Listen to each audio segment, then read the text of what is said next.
The Outlanders Journey. Tier 1, Level 3. Chapter 18. Errol.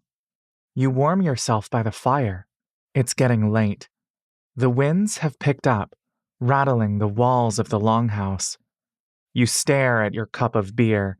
The surface is rippling and bubbling in rhythm with the quaking floor. It's a lively mood around you, much like the night that you passed your exam. You remember your hair was adorned with daisies. Despite their fatigue, everyone here is seizing this chance to celebrate, dancing, singing, spilling ale. You decline Ark's offer to waltz. The soles of your feet have formed painful blisters that will take time to recover, even with your healing abilities. At least, that's what you tell yourself as you watch him shimmy toward Rekka, bashfully extending a hand and requesting a dance. In his eyes, you recognize the newfound infatuation. Rekka, after much reluctance, finally stands, puffing his chest as if to show off his musculature. And, arms to waist, they begin spinning around the room, drifting together to music that only they seem to hear. Such poised intimacy. You've forgotten how graceful his movements can be, how enrapturing. So beautiful and esteemed is your best friend that you now wonder, even more than ever, why he would ever take notice of you in the first place. Your relationship has changed ever since you two began journeying together. Slowly, even as you stay close in proximity, you can feel him surpassing you. Sometimes, it's as though the two of you are racing to some unknown finish line, and as you've strained to keep up, he has effortlessly broken away. And now, as he finds someone else to dote on with his attention, you are more lonely than ever. You tip the cup to your lips, sipping more of the beer, which has warmed to an unpleasant, stale temperature. You're so used to the taste of berry wines that earthy, bitter notes of beer are still unsavory to you. Just as you swallow, you hear rapid footsteps pattering toward you from behind. A body collides into your back, and you spill most of your drink into the fire. You yelp in surprise. The embers erupt before they sizzle and pop, giving rise to the acrid smell of alcohol. You turn to find Maya Lee grinning at you. She wraps her arms around your neck, pouting a bit as she says, "Will you dance with me? Laurel's too tired." Her body is sweaty, and her cheeks are flush. At the same time, Laurel collapses onto the floor on the opposite side of the fires, breathing heavily as he fans himself. "I'm old now, Lily," he pants. 20 years really takes a toll on you, you know? Maya Lee glares at Laurel before looking back at you. "You'll dance with me, right?" You smile, putting your arms around her shoulder and ruffling her hair. "I'm sorry, but I'm 21. That means I'm even older than old man Laurel over there." Laurel snorts, shaking his head. You glance around the room, searching for Bach. You find him drunk, stumbling with Elder Lasha, Dura, and Olur, who attempt to teach him the steps of an elaborate dance. He, the old whisperer, and Nero are swaying and stomping the wrong foot at the wrong beat. The nomads laugh as they gently adjust postures and cheer on enthusiastically. Out of the corner of your eye, you catch Ark leaning into Rekka, whispering into his ear as they laugh to themselves. You've never seen Rekka so relaxed before, a strangely dreamy look in his normally detached eyes. And finally, in a corner with Rock, you find Mock slumped over, sleepily watching the festivities that he feels too awkward to join. You point to him. "Why don't you ask Mock to dance with you?" Maya Lee blinks at you.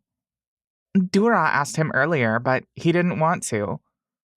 "Maybe it'll be different with you." She narrows her eyes, scrunching her face as if displeased, though you realize she may only be nervous. "It's all right. It can't hurt to ask." You nudge her a little. She nods. "Okay, She shuffles to him, her arms stiffly at her side. As soon as Mock sees her approach, he straightens up, instinctively grabbing onto Rock for support. She bends toward him, asking sheepishly, twiddling her thumbs, as he blinks rapidly as he stares at the floor. Soon, he rises, avoiding eye contact, and with great delight, she grabs his hand and whirls him back to the dancing area. Rock chases after them, panting excitedly. Maya Lee hops up and down, flailing her arms while Mock stands still, completely dumbfounded. You can't help but laugh at the sight of these young children, on the cusp of their teenage years. So many people have come through the temple over the years. You recall a particularly rambunctious elven boy named Tannel. You healed him 5 years ago, which means he's probably around Maya Lee's age now. He had climbed a tree while his parents were looking away, which predictably resulted in his fall and arm fracture. He had been in a great deal of pain, yet in front of his father, he dared not cry. When the family left, he promised he'd come back and marry you. You think about him every once in a while. Soon, wherever he is, he'll be an adult, having to figure out the course of his adult life. How quickly time goes by. You turn to face the fire again. It's starting to die out. You watch Laurel reaching his hand toward the embers, flicking his wrist as he murmurs an incantation. The flames ignite again, and he tosses in some more firewood. You are reminded, as the sudden burst of heat hits your face, of a similar sensation once before in a hazy dream, kneeling before a great, roaring fire.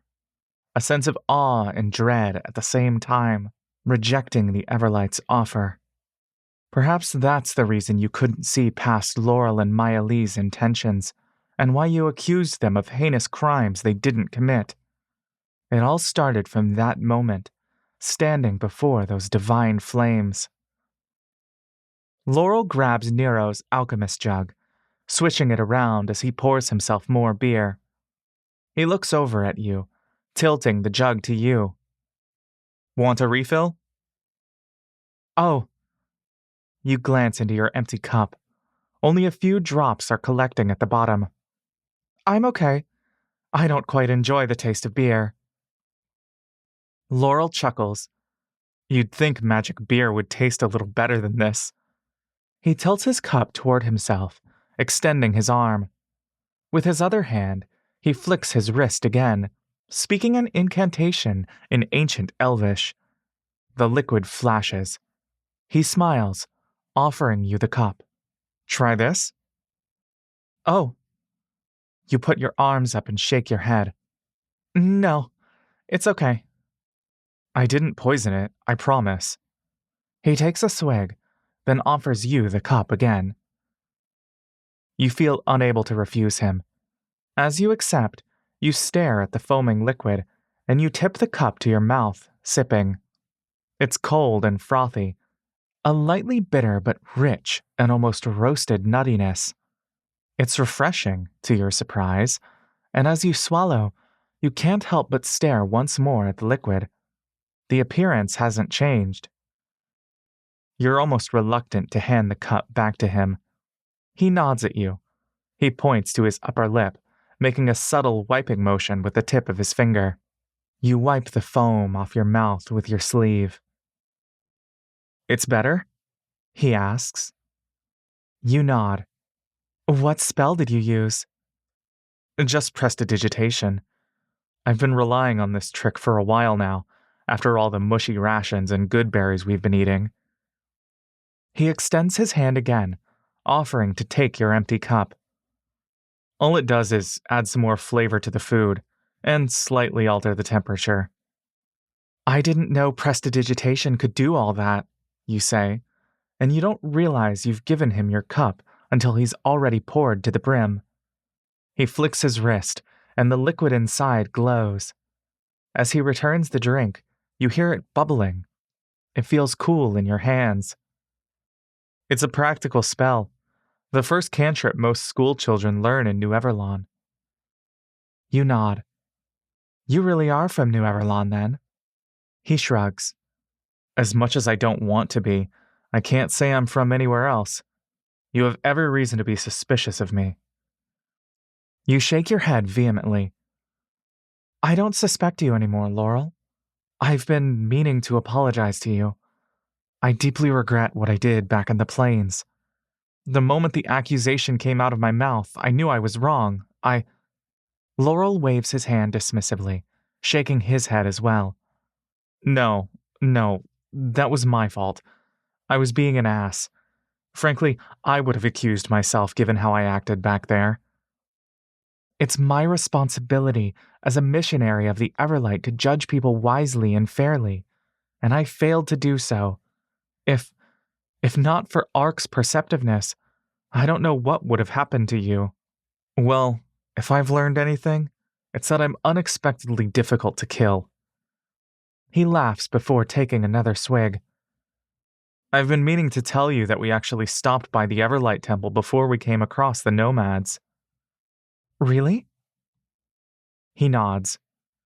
I think I met a young woman, really pale, really tall.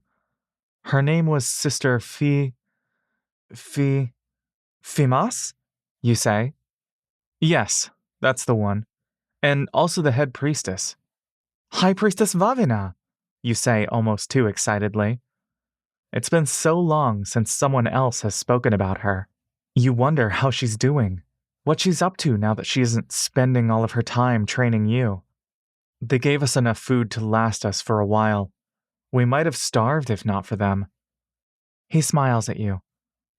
I didn't get to properly thank them, so I'll thank you in their stead.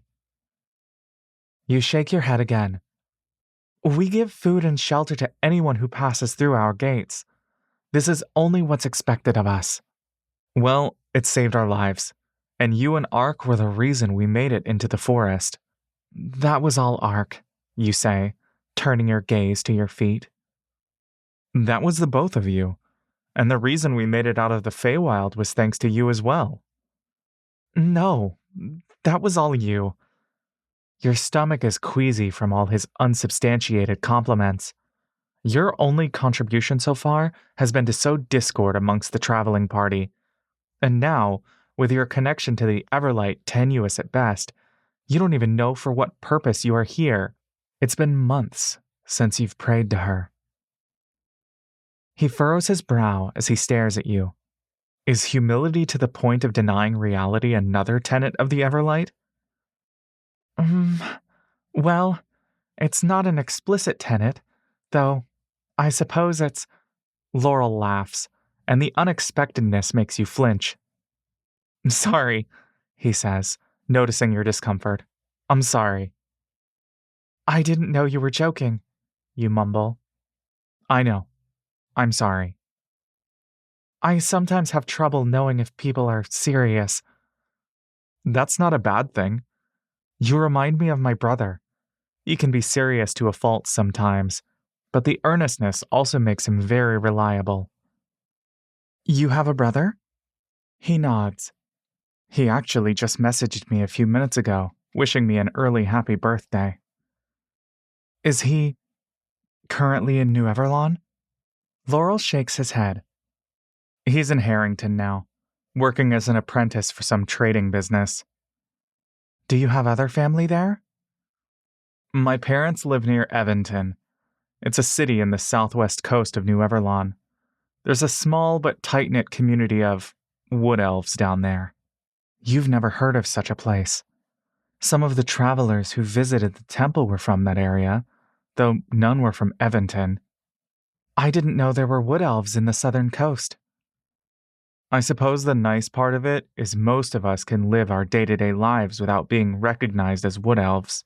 But there's always a risk that, if we're found out, we'll be ostracized by the high elves.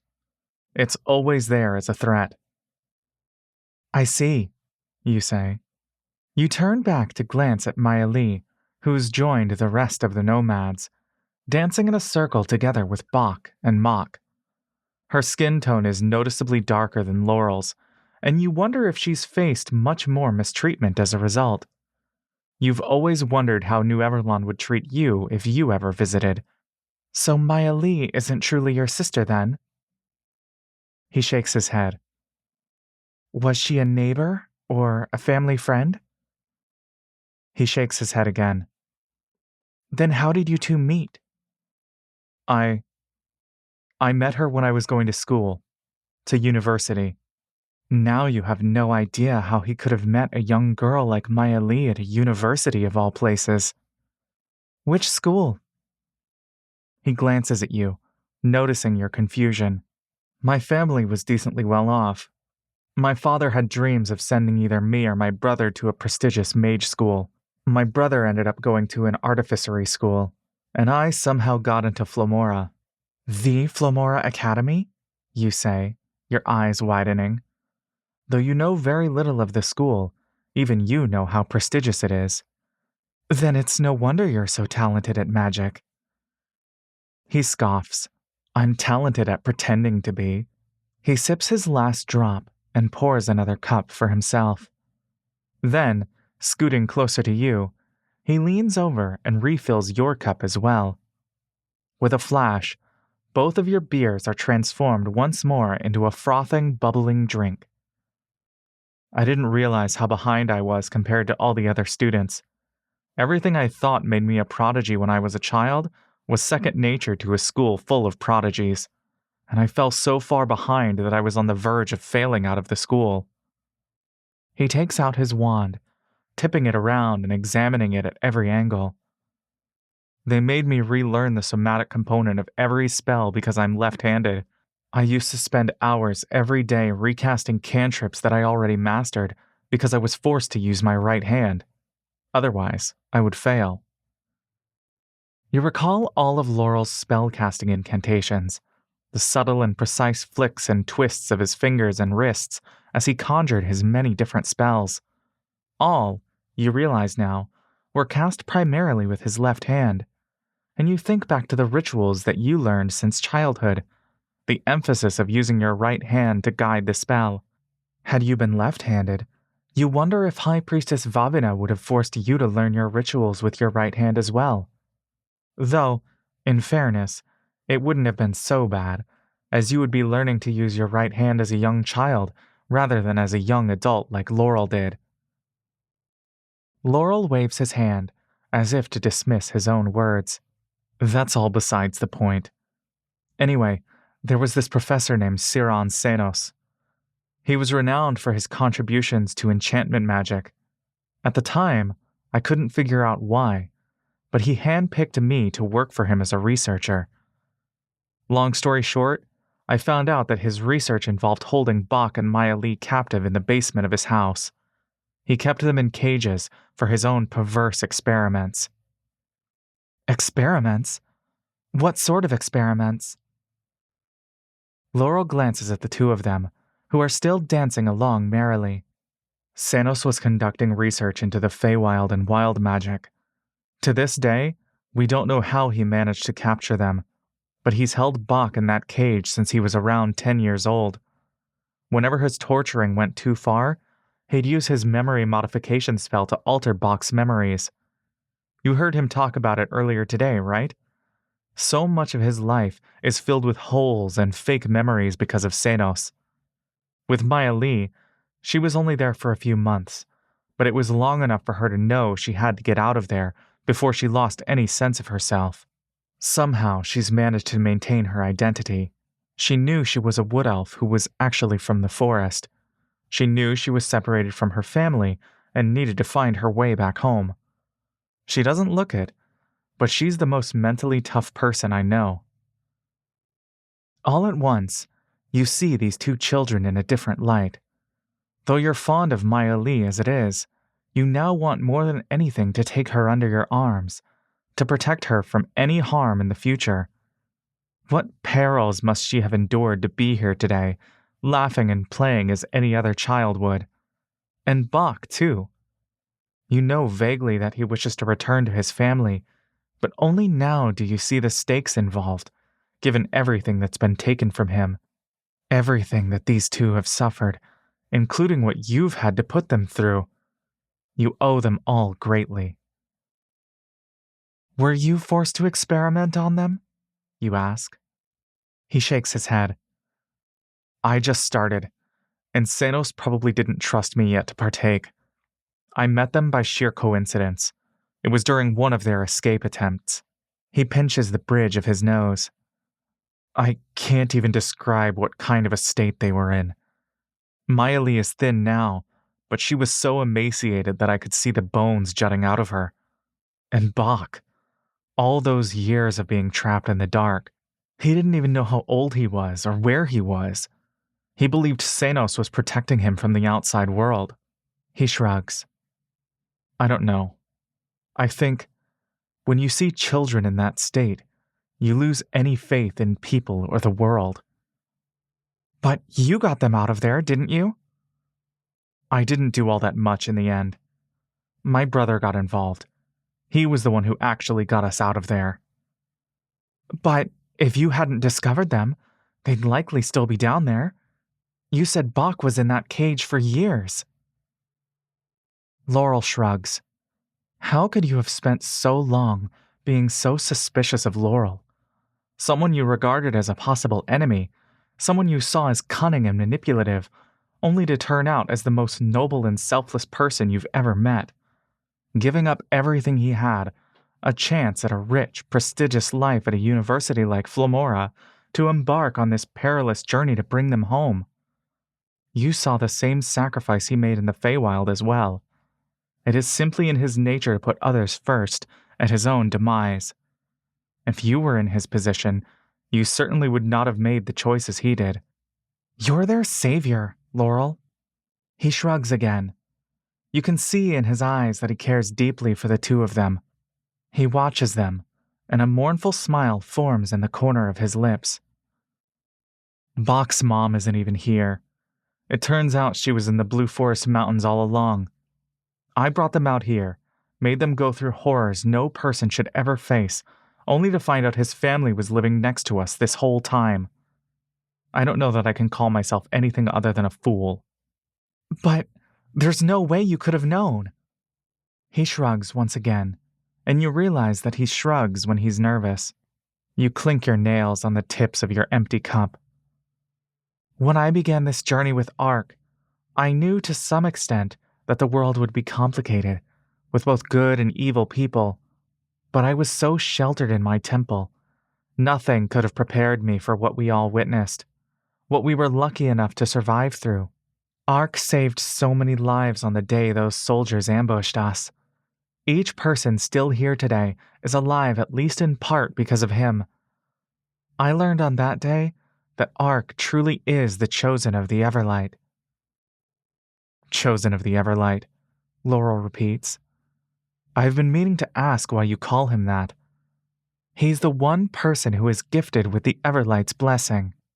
Sure, says Laurel, and you catch him swallowing down some of his thoughts. What is it? You say. Laurel drinks the last of his cup, tilting it far back, even though it is clearly already empty. You looked like you had more to say. He shrugs. In all honesty, only assumed he was a normal cleric. Normal, you say. New Everlon has a lot of Coralon clerics.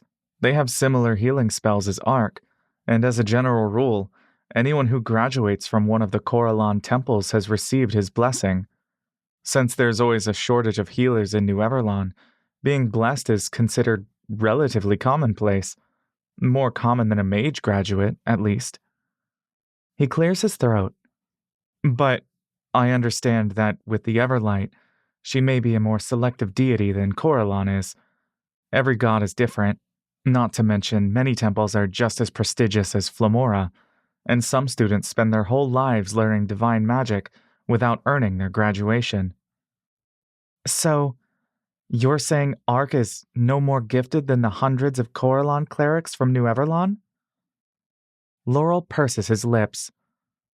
Closer to thousands, I'd wager. For a moment, you don't speak. Then, suddenly, the revelation strikes you as devastatingly hilarious. Perhaps it's because you're not sober. Your cheeks are hot, and you feel unsteady. You chuckle to yourself, and soon, unable to contain it, you laugh out loud, with one hand on your forehead. To some extent, you're already aware of how many healers there are in New Everlon. Many of them have come through the temple before, but Laurel's framing of Ark's blessing as something mundane, akin to a young student's education, causes you to reach an unsettling epiphany. Your examination with the temple, was it not just a final exam? Why, in your head, did you elevate it to something so divine, so holy, that failing was worse than death? In another world, Ark would be, to anyone else, a regular healer rather than the supreme being that you've come to see him as. The years of training you underwent. You were not a candidate. You were merely a college student. And while that is a rare achievement, it is not one of a kind. Laurel is watching you with deep concern, and you catch a glimpse of Ark looking over with curiosity. His eyes light up upon seeing your laughter, assuming your happiness and camaraderie with Laurel. I think, you let out a deep breath, I think this journey has drastically changed my perspective of my place in the world. Laurel smiles, clinking his cup to yours. Cheers to that, he laughs. We should have cheersed before we finished the last of the alchemist jug. You laugh as well. Happy birthday, Laurel. 20 is a big milestone. Well, maybe for us. I've never had this many near-death experiences. Will you be staying here? Or will you go back to your family? Will you be attending Flomora again? He scoffs. I'll be arrested the moment I set foot in that campus, and I think my father will kill me if he ever sees me again. He glances over at Bach and Maya Lee. I plan to stay for as long as these two need, at least until they get settled. I want to make sure they're in good hands, and I'll see to it that Bach arrives safely in the mountains to find his family. If you trust me to, I wish to help as well. Laurel's face stiffens all of a sudden. I don't know yet. If I bring Bach back, there's always the risk of Senos finding him again. I want to make sure that never happens. And how will you do that? That's what I need to figure out. Well, you can't do it alone. Yeah. He sounds unconvinced. Let me know how I can assist. To yourself, you quietly decide that you wish to see through to the end of this as well. Laurel's priorities have become yours, and you will do whatever you can to help him. Perhaps you can stay a bit longer here in the meantime.